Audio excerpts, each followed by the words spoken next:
Assalamualaikum warahmatullahi wabarakatuh. Survivor Indonesia, jumpa lagi dengan saya, Heru Sang Amurwa Bumi, The Emerging Writers Ubud Writer and Readers Festival tahun 2019. Pada video kali ini, saya akan mereview cerpen yang terbit di Harian Jawa Pos edisi Sabtu kemarin tanggal 12 Agustus 2023. Cerpen yang berjudul Mimpi Sebuah Istana. Sebelum kita review cerpen ini, kita akan mencoba mengupas sedikit sisik melik dari penulisnya. Cerpen Mimpi Sebuah Istana ini ditulis oleh kawan saya, Nurillah Ahmad, seorang perempuan muda berdarah Madura asal Jember, alumni pondok pesantren di Sumeneb, yaitu Al-Amin Prenduan Sumeneb. Nurillah Ahmad ini adalah salah satu emerging writers di Ubud Writers and Reader Festival tahun 2019. Satu angkatan dengan saya. Selain Nuril, ada juga Mbak Lita dari Sidoarjo, kemudian ada Mbak Chandra Bintang dari Jakarta, dan Mas Ilham Diputra dari Padang, selain saya sendiri dari Nganjuk. Nah, yang lekat dengan unsur ekstrinsik pada Nuril ini adalah ia kerap sekali mengangkat cerpen-cerpen dengan latar belakang budaya Madura. Sebagai perempuan yang lahir dan tumbuh di tengah-tengah masyarakat Madura, lantas jika hal tersebut sangat mempengaruhi warna-warna tulisan Nuril. Selain itu, sebagai seorang penulis perempuan, Nurillah Ahmad juga tidak sering lepas dari cerpen-cerpen dengan mengangkat isu gender, isu-isu sosial yang banyak mendiskriminasikan sosok perempuan dalam tanda kutip. Itulah unsur ekstrinsik tentang sosok Nurillah Ahmad, alumni UWRF tahun 2019, yang sampai hari ini masih eksis menelurkan karya-karya di media massa. Salut untuk Nuril. Sementara saya sudah banyak memosisikan diri di balik layar sastra pinggiran. Kembali lagi ke cerpen Mimpi Sebuah Istana. Cerpen ini mengangkat isu tentang tenaga kerja Indonesia, atau jika boleh menyebutnya adalah isu-isu tentang penindasan terhadap TKW yang ada di berbagai negara. Cerpen ini mengangkat dua tokoh utama. Yang pertama adalah Marni, seorang TKI yang bekerja di sebuah negara yang tidak disebutkan di sini. Dugaan saya ada di kawasan Asia Timur, mungkin di Hong Kong, Taiwan, dan seterusnya. Tokoh yang kedua yang diangkat sebagai tokoh utama pada cerpen Nuril ini adalah Khairuni, anak dari Marni, seorang anak siswa sekolah dasar begitu, yang oleh Nuril dibagi menjadi dua stage, menjadi dua bagian utama pada cerpen ini. Saya mulai dari bagian 1, mengambil sudut pandang orang pertama, point of view dari sisi tokoh Marni. Cerpen dibuka dengan mengutip sebuah kalimat pembuka dari cerpennya Pak Soim Anwar yang pada video sebelumnya juga saya review, cerpen beliau. Kebetulan Nuril mengutip cerpen yang pernah terbit pada 1 Februari 2015 dengan kalimat sebagai berikut. Jangan ke istana anakku. Itu kutipan asli dari cerpennya Pak Soim Anwar. Kemudian Nurillah Ahmad mengejawantahkannya, merevitalisasinya menjadi kalimat seperti berikut. Aku ingin membangunkan sebuah istana untukmu, anakku. Kalimat ini sekaligus menjadi pembuka versi tulisan surat. Jadi dikisahkan bahwa tokoh bernama Marni ini sedang menulis sepucuk surat yang hendak ditujukan kepada anaknya, bahwa Marni ini sudah lelah hidup miskin di kampung halamannya, sehingga dia bermimpi, sehingga dia bercita-cita membangunkan sebuah istana untuk anaknya, sehingga nanti jika hujan turun tidak akan bocor ketika musim kemarau sedang mengeringkan mata-mata air dan sumur-sumur penduduk. Marni ini ingin membangunkan sebuah istana lengkap dengan sumber atau sumur yang mewah begitu. Nahas, ketika surat tersebut belum selesai ditulis, majikan Marni yang ternyata seorang monster begitu menghajarnya gara-gara Marni telat memberi makan anjing-anjing piaraan majikannya. Cerita terus berlanjut hingga dikisahkan ketika Marni memberikan makanan ke anjing-anjing piaraan majikannya tersebut, ia mengalami sakit perut. Telisik, ternyata sejak tadi malam Marni belum sempat makan. Maka ia pun mengais sisa-sisa makanan yang ada di dapur, bekas pesta tuannya di malam sebelumnya.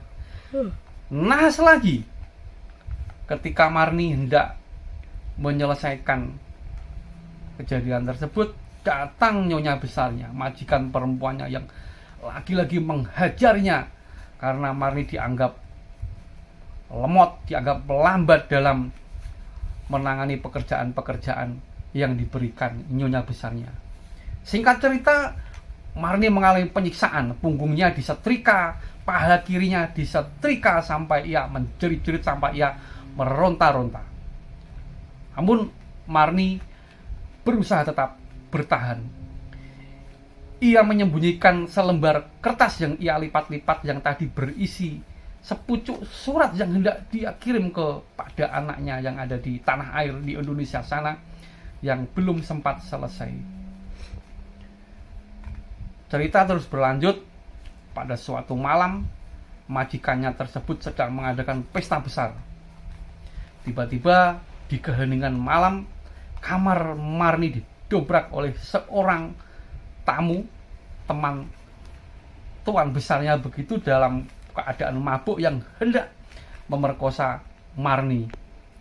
Marni melakukan perlawanan hingga ia lolos dan melarikan diri, akan tetapi tamu yang berusaha memerkosanya tadi ternyata berhasil mengejar Marni.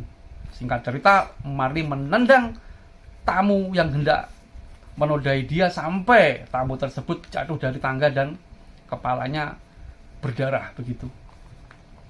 Cerita berhenti sampai di sini untuk bagian 1. Kemudian kita masuk ke bagian kedua, stage yang kedua, mengambil sudut pandang Koiruni, point of view 1 dengan tokoh utama Koiruni. Dikisahkan bahwa di dalam kelas sekolah dasar begitu, Koiruni ini menulis sepucuk surat untuk ibunya yang berisi bahwa, "Ibu, aku ingin kamu pulang. Kamu tak perlu membangunkan aku sebuah istana. Biarlah rumah kita bocor, biarlah ketika musim kemarau datang, aku tetap bersusah payah mencari sumber mata air yang jauh dari rumah." Akan tetapi belum sempat surat tersebut selesai ditulis, ada seorang teman sekolahnya, sebut saja tokoh tambahan ini bernama Anmar, yang mengolok-olok Khairuni. Suratnya tersebut diambil, direbut oleh Anwar.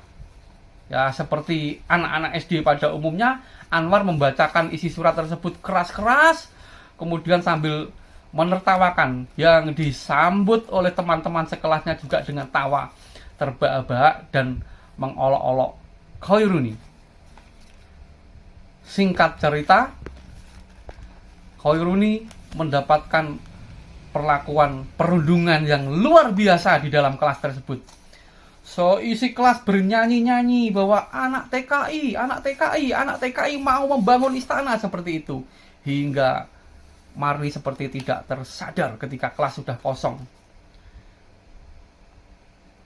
Khairuni kemudian berjalan meninggalkan sekolah, terhuyung-huyung seperti anak linglung begitu karena kejadian perundungan yang dialaminya.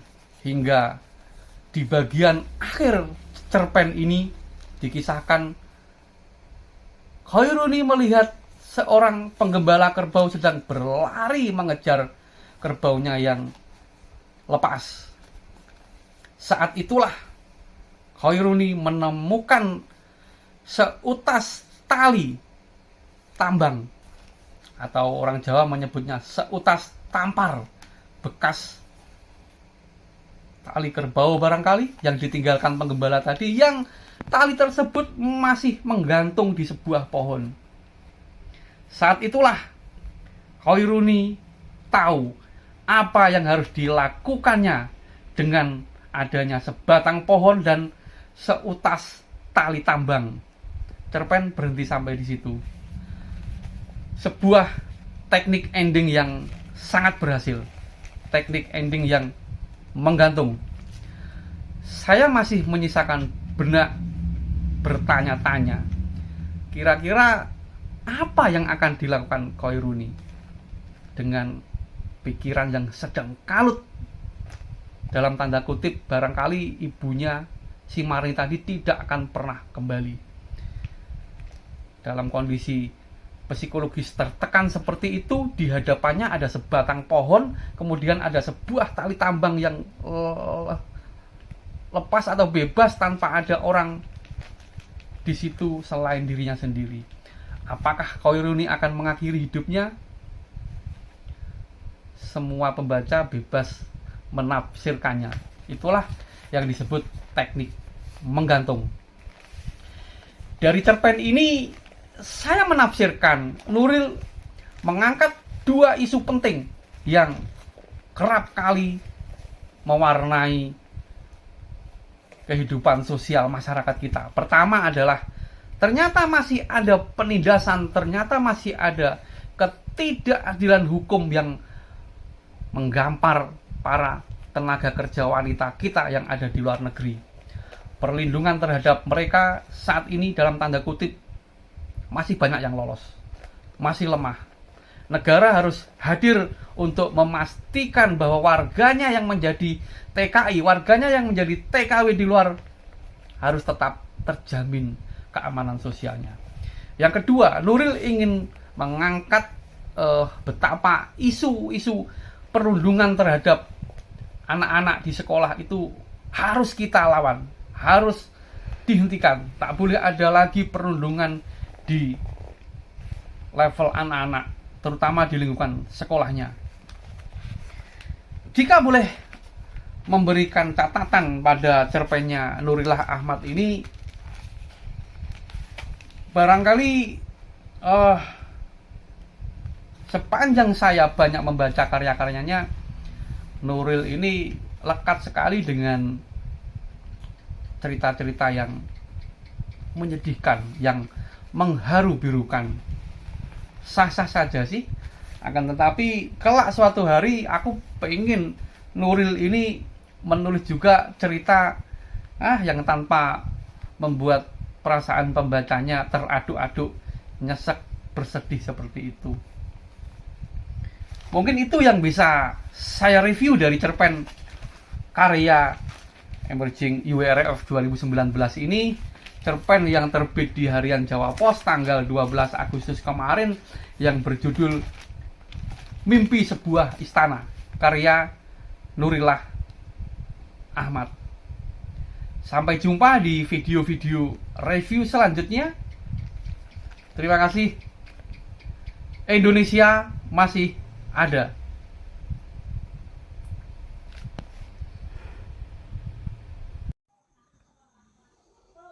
Terima kasih telah menonton. Jangan lupa subscribe, like, comment, and share.